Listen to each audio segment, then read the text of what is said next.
All vaccination programs are built on trust. Research shows that it's all about trust in the vaccines, but also in the governments and the health authorities that provide those vaccines. It's about trust in the producers of vaccines. It's a general feeling of trust. And what we know is that trust is down. So there's an annual barometer run by Edelman on trust, and trust levels are probably at an all-time low when we look at this aggregate score of trust in 4 different institutions, the government, media, industry, and NGOs, the civil sector. Trust is down. This is very difficult, and this is a very complex subject matter. We've got an increasingly fragmented media. You have one moment to shape a story in this fragmented media landscape, and that's basically the moment that it gets published. That's a huge challenge for anybody. We've got an increasingly globalised media, so what happens in one part of the world spreads very, very quickly to another part of the world. So something goes wrong somewhere, or there is misinformation, it gets picked up in the blink of an eye. Trust in fact has been hugely undermined, and in many places experts are attacked as elites. So that kind of convergence of external factors makes this an incredibly challenging environment to convey truth and information. So I think we are facing at the moment something which I would call a reputation deficit. Trusting politics and government has been undermined. The means of misinformation is now more available to anybody than it has ever been before.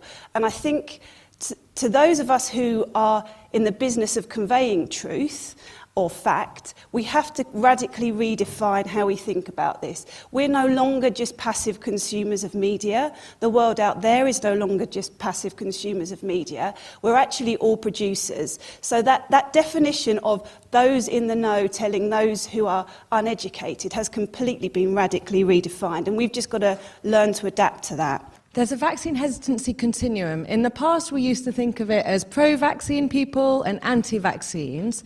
And with research, we've seen that you have a vaccine continuum. So from those who refuse all vaccines, there's a small group of people in that category, to some that delay some vaccines, to those that are hesitant but comply with the recommended schedule, to those that accept cautiously, to those that accept vaccination without questioning. What drives low vaccine confidence? So safety concerns due to coincidental rather than causal adverse events, uncertainty about real vaccine risks, and also if you're vaccinating children, less risk tolerance for vaccines than medicine, so vaccinating young children, babies, but also healthy people. And also vaccines have been shown to be a victim of their own success. So if you don't see the disease, you don't feel the need to vaccinate because you don't feel the risk of the disease. Also distrust, so distrust in information, distrust in providers, distrust in systems, distrust in scientific truths. This tension between the individual rights versus the wider societal rights to health, and philosophical or religious beliefs. People can group on the internet that couldn't necessarily group before, find concern. If you want to find a concern, you can find it on the internet if you search for it. Public policy debates are constantly getting stuck in the mire of perceptions about scientific uncertainty and risk. Yet, science is no different to many other areas of human experience in that uncertainty and risk are inevitably present.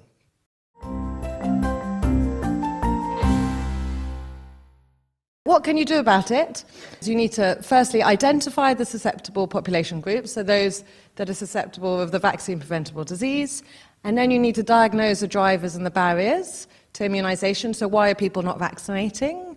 To then figure out how you can get people vaccinating. You need to address the underlying issues and design evidence-based interventions to tailor the services to the needs of the group. And finally, in addressing misconceptions, so ECDC have got this great webpage looking specifically at measles vaccination. It's tricky to address misconceptions. There's been scientific research in psychology, it's shown that it's difficult. So for example, if you're going to write vaccines don't cause autism, you have to firstly talk about the fact that what you're going to say is a myth, and then you need to, so you have an explicit warning before a myth. And then you need an alternative explanation to fill the knowledge gap. And graphics work work well, but also you need to use careful language. So you can't use very strong language, otherwise your reader comes out with a higher risk perception of the vaccine.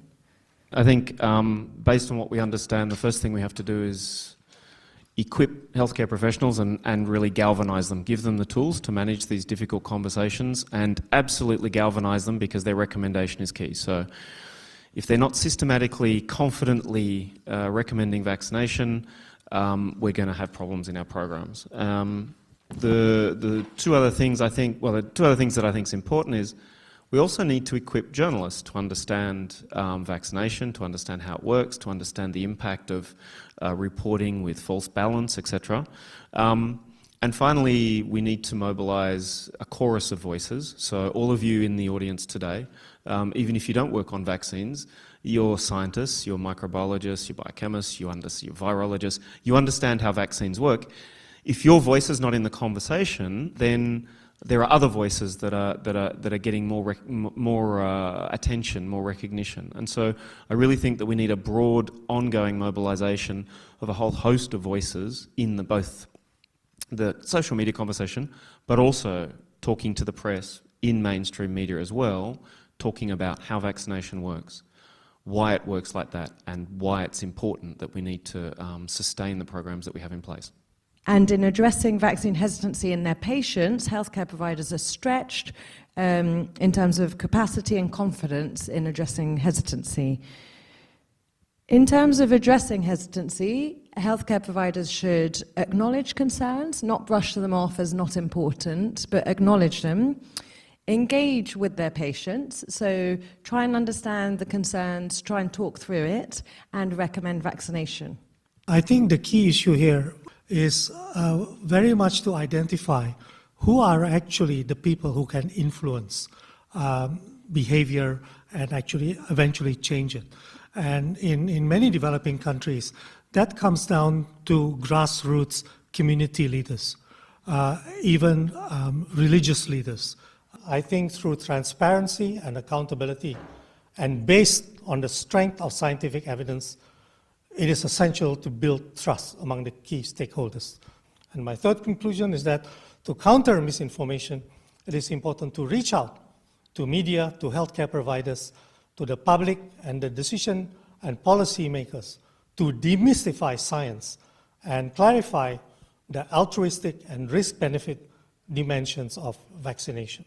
The way to a good reputation is to endeavour to be what you desire to appear. And I think that's the message really to the science community and people working in this, is that facts do matter, integrity does matter, and ultimately it's the only way to convey the truth. This is essentially a question of education, and as with all questions of education, clarity and consistency and access to information are some of the most vital things. Don't wait for the crisis before you lean into the problem.